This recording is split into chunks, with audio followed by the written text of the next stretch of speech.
देखिए, आपको क्या लगता है इस बार का बिग बॉस का विनर कौन होगा?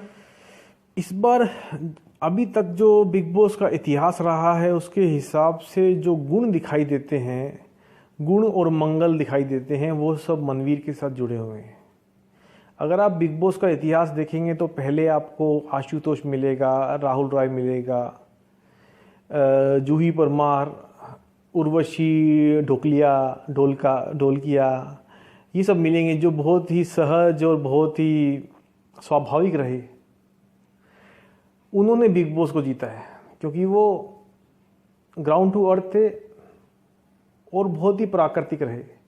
उसके अलावा जीतने वाले जो दूसरी तरह के कैटेगरी के लोग हैं वो हैं गौतम गुलाटी, श्वेता तिवारी, जो एंटरटेनिंग थे। तीसरी जो कैटेगरी है वो है बिग बॉस के द्वारा चढ़ाए गए नकारा, निर्लज, बेशर्म, बेहया लोग जो जीते। उनमें एक ही नाम आता है, प्रिंस नरुला। तो उसके हिसाब से देखा जाए तो इस वाले सीज़न में जीतना चाहिए मनवीर को, जो सहज है, स्वाभाविक है और एंटरटेनिंग है। श्वेता तिवारी जैसा एंटरटेनिंग है, गौतम गुलाटी जैसा भी है और साथ में आशुतोष जैसा गंभीर और समझदार भी है। तो उस हिसाब से मनवीर को जीतना चाहिए। बानी नहीं जीतेगी क्योंकि बानी में वो कलाकारी नहीं है। बानी अभी जो जिस तरह से चल रही है वो ऐसे चल रही है कि ये बिग बॉस उसके किसी रिश्तेदार का बना हुआ है जिसमें वो जीतने के लिए ही आई है। उसका जो एटीट्यूड है वो उस तरह का है। वो कुछ कर नहीं रही है, उसको लगता है कि इसको पकी पकाई रोटी मिलने वाली है, चिकनी चुपड़ी, बट वो उसको मिलने वाली नहीं है। तो बानी ने कुछ भी नहीं किया अभी तक, उसको मैं 0 नंबर देता हूँ। मनु अच्छी मजाक करता है, एक अच्छी सोच लेकर खेलने के लिए आया था, बट मनवीर के सामने वो थोड़ा फीका पड़ जाता है, इसलिए उसका जीतना थोड़ा मुश्किल है। क्योंकि मनु और मनवीर एक ही तरह के लोग हैं जिनमें मनवीर थोड़ा आगे है जीतने के परिप्रेक्ष्य में देखो तो इस तरह से मनु एकदम एक कदम पीछे है। अगर मनु मनवीर से डिफरेंट होता तो शायद वो जीत सकता था, बट वो डिफरेंट नहीं है। अभी उसके अलावा कौन बचा? लोपामुद्रा इस रेस से बाहर है। लोपामुद्रा उसी तरह की लड़की है जैसे सना खान आई थी बिग बॉस में और रोशेल आई थी, शक्ल दिखाने के लिए आई थी और शक्ल दिखाकर चली गई।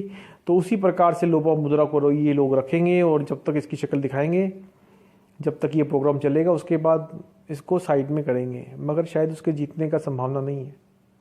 आपको किसकी दोस्ती इसमें सच्ची लगती है? मनु मनवीर की, लोपामुद्रा रोहन की, या बानी गौरव की?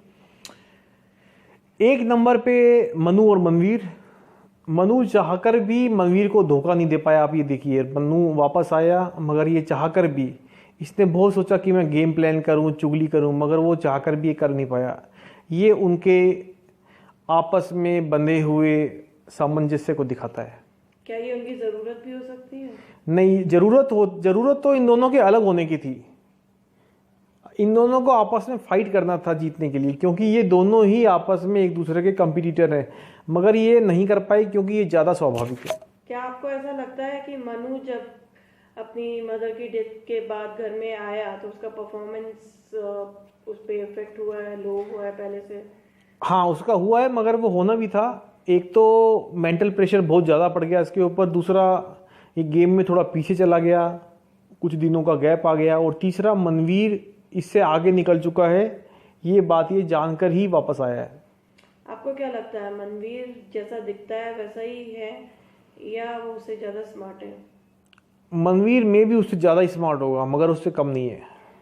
जो मनवीर के फादर उसको बोल के गए थे कि मनु से होशियार रहना, बच के रहना, क्या उस बात ने मनवीर पे इम्पैक्ट किया है? मनवीर को वो बात पहले से ही मालूम थी कि मनु से बच के रहना। मुझे जहाँ तक लगता है मनवीर को ये मालूम था कि मनु से बच के रहना है, क्योंकि मनु फिर भी पहले टीवी पर आ चुका है। बहुत कम लोग ये जानते हैं, मगर मनु पहले ही टीवी पर आया हुआ है। मनु को एक आम आदमी की दृष्टि से मत देखो, मनु एक तरह की सेलिब्रिटी है क्योंकि उसने पहले कैमरा फेस किया है। तो मनवीर को ये बात पहले से मालूम है। आपको क्या लगता है ये जो बानी और लोपामुद्रा में आजकल बहुत सीन्स क्रिएट हो रहे हैं, लड़ाई हो रही है, क्या ये लोग टीआरपी के लिए या अपना इम्पोर्टेंस बढ़ाने के लिए करते हैं या नेचुरली एक दूसरे को पसंद नहीं कर रहे हैं? लोपामुद्रा और बाणी की आपस में जो खींचतान है वो एक अलग अलग नेचर को दर्शाता है। दो तरह के लोग, बाणी जो ज़्यादा जैसी है वैसी दिखना चाहती है, लोपा जो जैसी है वैसी कभी नहीं दिखना चाहती, क्योंकि वो जैसी है वो बहुत ही भोंडापन दिखेगा आम जनता में। और अभी रिसेंटली जो वंदना वापस आई बिग बॉस में और लोपामुद्रा को प्रियंका जग्गा से कंपेयर करके गई, तो आपको क्या लगता है इस तरह किसी सेलिब्रिटी को ऐसे कंपेयर करना या इस पॉइंट पे आके कुछ बोलना, क्योंकि प्रियंका जग्गा एक बहुत बड़ा वैसे ही तमाचा है किसी को कंपेयर करने के लिए, क्या वो सही था?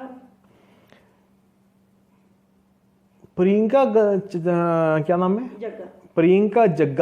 प्रियंका जग्गा को अगर कोई लोपामुद्रा कहे ना तो वो उसके लिए बहुत शर्म की बात होगी। लोपामुद्रा को प्रियंका जग्गा कहना कोई बड़ी बात नहीं है।